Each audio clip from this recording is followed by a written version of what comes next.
This is the Drummer 1242 for the Digital Divinity, and today we're playing Prince of Persia: The Forgotten Sands.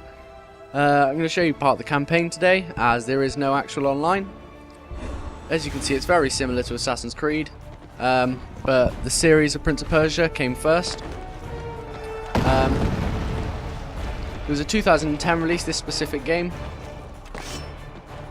And there's one of the basic finishes that you saw there.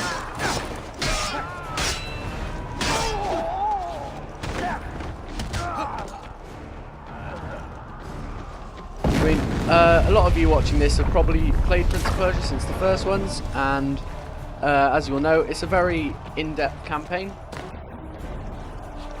Despite the fact that it's more scripted than Assassin's Creed, it contains the basic aspect of maneuvering and running up walls.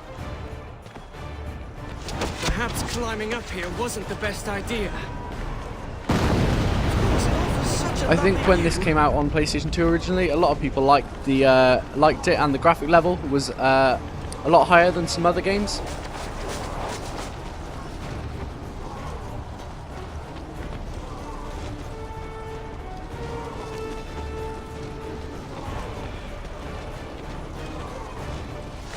You can see what I mean with the scripting of the game. When you get to a set location, something will happen, and and there's no free mission select like Assassin's Creed, which I suppose is one downside of it.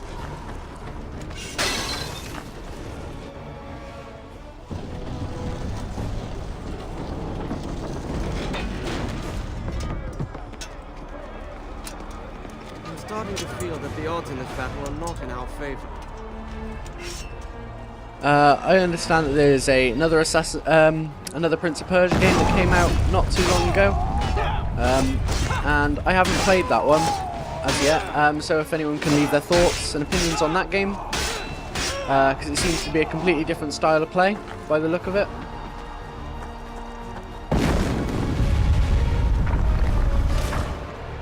Another thing quite different to Assassin's Creed is the health system. On here you smash through, like on a lot of old games, just to collect health. Looks like the only way out is Whereas to on climb up. Assassin's Creed you can see a doctor and that sort of stuff. Okay,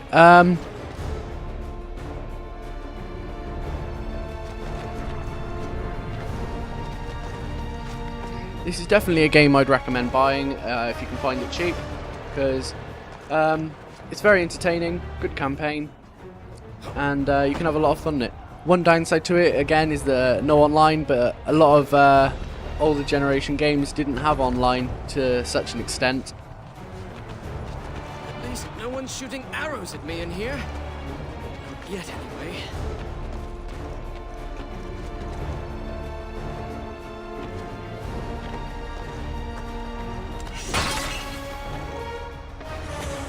As many of you probably know, there was a film which was very, very good. I've watched that a few times and is currently one of my favourites.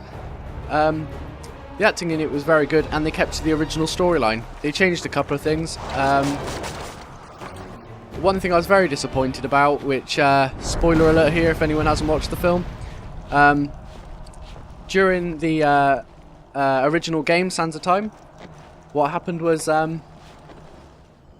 at the end of the game, she is going to die and she's falling, and you flip your dagger around and you hold onto the blade, which was quite, if you followed the story quite deeply, it was quite a in-depth and almost emotional part, which they left out in the game, and it was a little more basic, which I wish they'd gone a bit more in-depth with. As you can see, the graphic level doesn't quite beat Assassin's Creed. But a lot of the games that were out in its time, it beats, and it sort of follows the key concepts it had in the first one, which I'm quite glad about. And when playing the game, you almost don't notice when playing, but it sort of drops subtle hints as to where you can go. You can say this about games such as Halo as well, although there's multiple paths, you always seem to find the right one.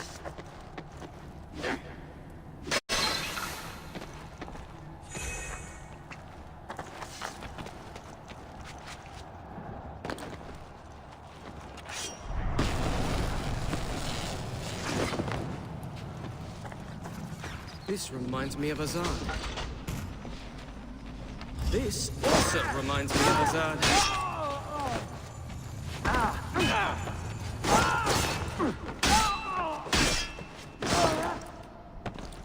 As you progress through this game, you unlock more attacks and different ways to defeat your enemies, which is quite good. It's a well-played game. This is looking worse and worse.